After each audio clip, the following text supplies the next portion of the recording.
Beli korek ke rumah Fuad. Selamat sore Pak Greg, mari kita berfilsafat. Nah, di mata kuliah filsafat dan logika kali ini saya akan mencoba menjelaskan kembali terkait materi yang telah Bapak berikan mengenai kebenaran perspektif filsafat. Nah, diharapkan mahasiswa dapat memahami materi ini dengan ringkasan yang telah saya lakukan. Nah, kebenaran perspektif filsafat telah dipaparkan bahwa politik pasca kebenaran memiliki arah yang bertentangan dengan apa? Dengan tradisi filsafat. Kebenaran selalu mewujud dalam berbagai bentuk, tergantung perspektif apa yang digunakan. Nah, epistemologi atau filsafat adalah suatu cabang yang mempelajari dan mencoba menentukan kodrat dan pengetahuan, bayangan-bayangan, serta pertanggungjawaban atas pertanyaan mengenai pengetahuan yang dimiliki. Para filsuf pada era ini masih terfokus pada dimensi ontologis dengan mempertanyakan manakah realitas yang sejati. Dunia fisik seperti yang diyakini oleh pengusung materialisme ataukah dimensi metafisik seperti yang diusung para idealis. Nah, baru kemudian pada masa Kant, perhatian manusia mulai bergeser dari pertanyaan ontologis mengenai apa itu realitas ke arah yang lebih epistemologis dengan mempertanyakan bagaimana pengetahuan tentang realitas bisa diakses oleh manusia. Nah, pembahasan pertama berkaitan dengan suatu pertanyaan. Apakah pengetahuan itu bersumber pada akal pikiran manusia semata, pengalaman indera, kritik, atau intuisi? Sementara itu, pembahasan kedua terfokus pada pertanyaan apakah kebenaran pengetahuan itu dapat digambarkan dengan pola korespondensi, koherensi, atau pragmatis. Nah, untuk dapat merumuskan kebenaran, syarat pertama yang harus dipenuhi adalah jaminan bahwa pengetahuan yang kita peroleh harus berasal dari sumber yang benar. Nah, di awal ini adalah suatu hal yang paling penting. Ketika kita mempunyai sumber yang benar, sumber yang tepat, nah itu akan membuat pertanyaan kita ini mendukung pernyataan kita. Ketika sumber yang kita dapat ini sudah salah terlebih dahulu, ini akan menghambat kita untuk mencari kebenaran seperti itu.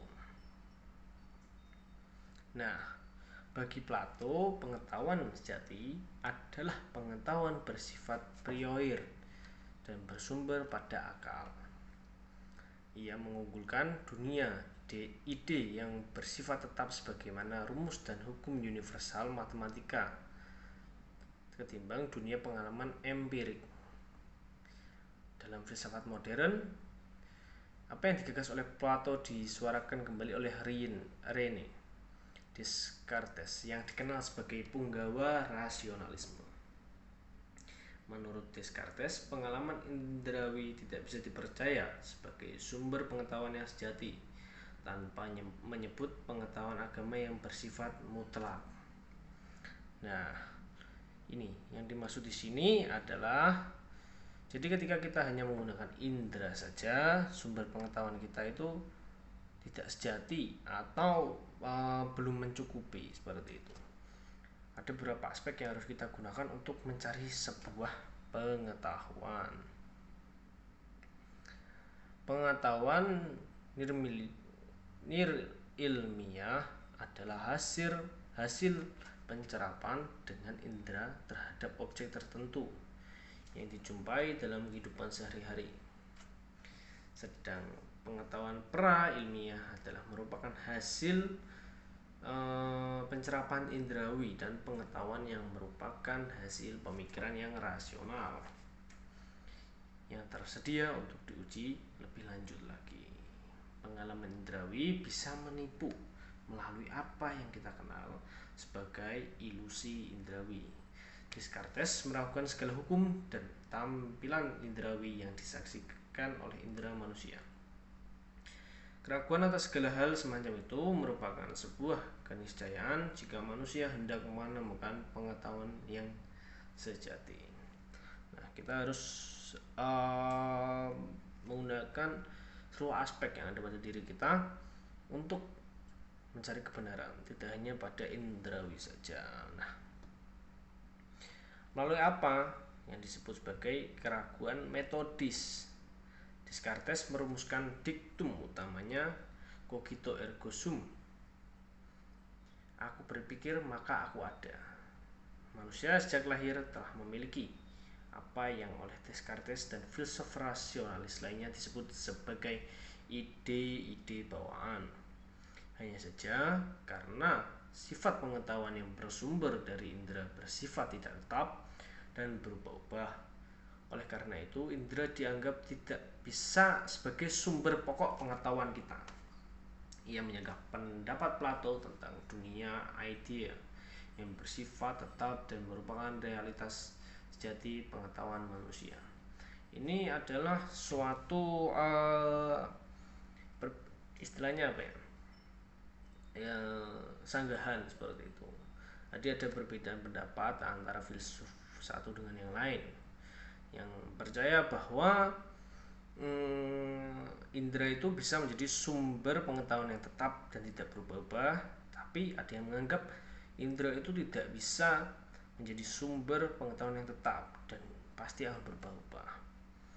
Pengetahuan manusia dalam bentuk hukum universal yang bersifat tetap dicapai tidak melalui proses mengingat kembali seperti yang diungkapkan oleh Plato. Apa yang telah dirintis oleh Aristoteles disuarakan kembali di era modern oleh David Hume. Sosok Descartes dan Hume kemudian menjadi tokoh sentral yang melanjutkan sengketa panjang antara rasionalisme dan empirisme. Melalui logika transendentalnya akan mengupayakan sebuah priori search. Untuk apa? Menemukan jalan tengah yang mengakomodasi secara proporsional dan berimbang antara rasionalisme maupun empirisisme. Kerangka filosofis yang digagas oleh Kant itulah yang dikenal dengan diskursus filsafat sebagai kritisisme tesis kebenaran yang diusung sebuah masyarakat pada momen tertentu akan berhadapan dengan rumusan lain yang disebut sebagai antitisme. Keadaan yang benar, sesuatu yang benar.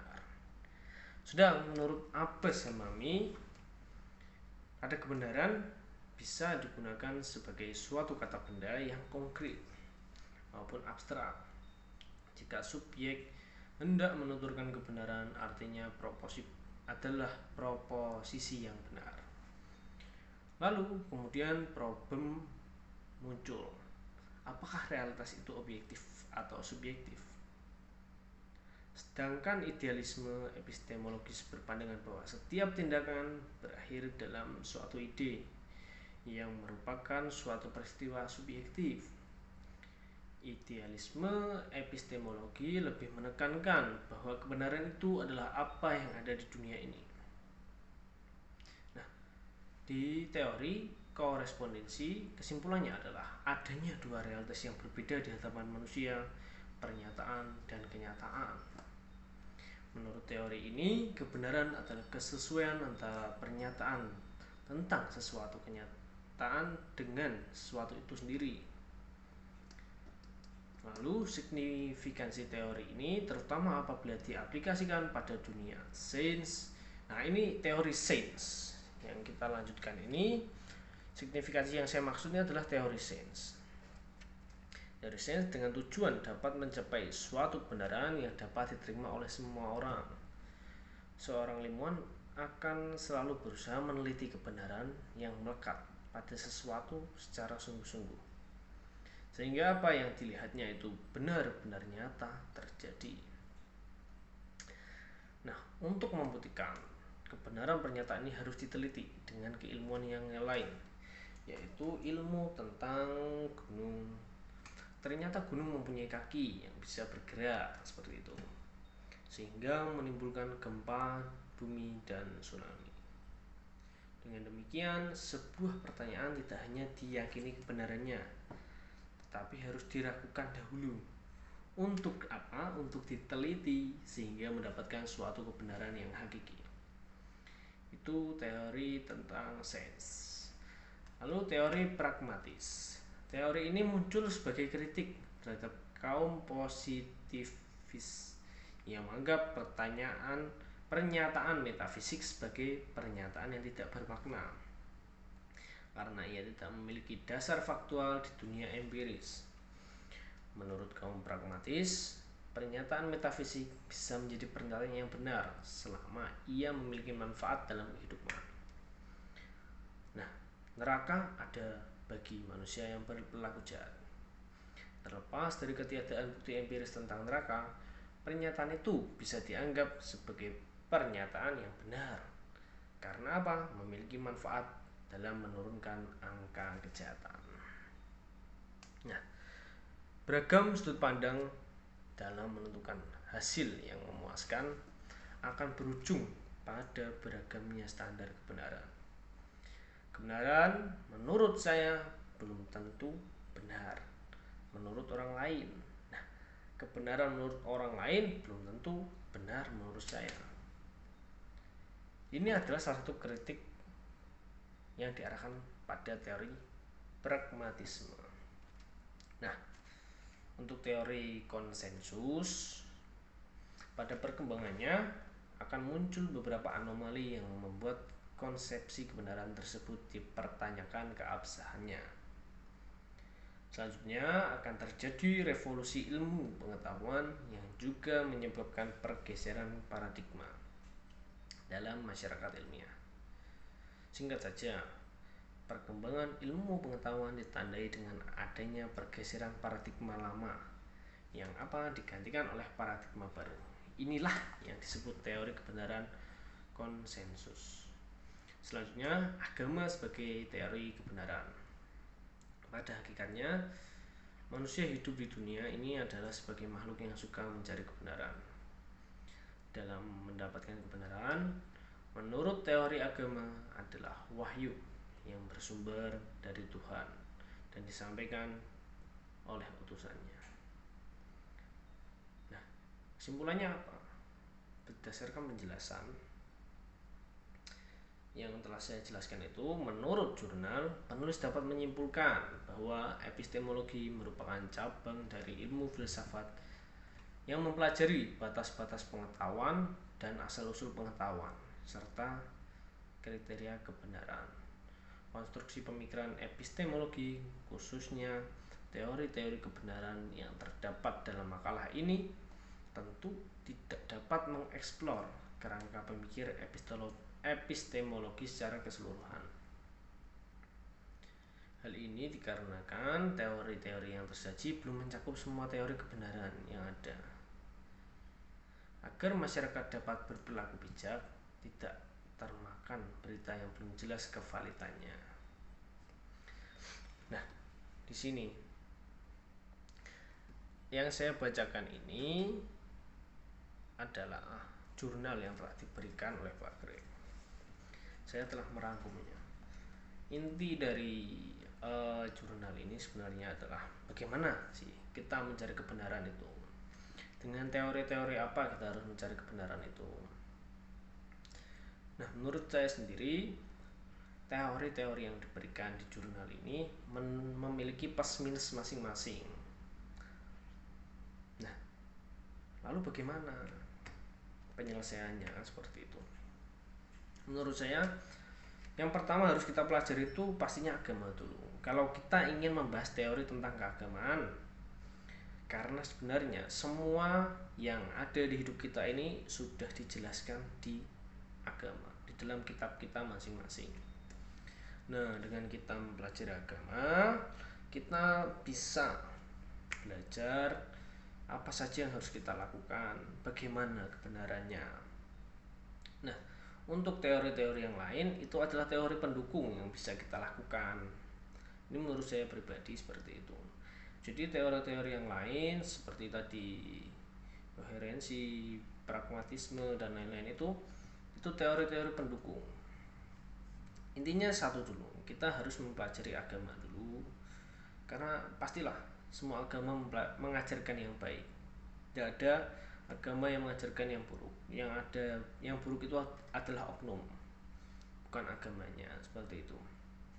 Nanti dengan kita mempelajari, lalu kita menggabungkan teori-teori tersebut, kita pakai cara-cara tersebut, kita bisa mendapatkan arti kebenaran. Sekian dari saya, Steny Sanders.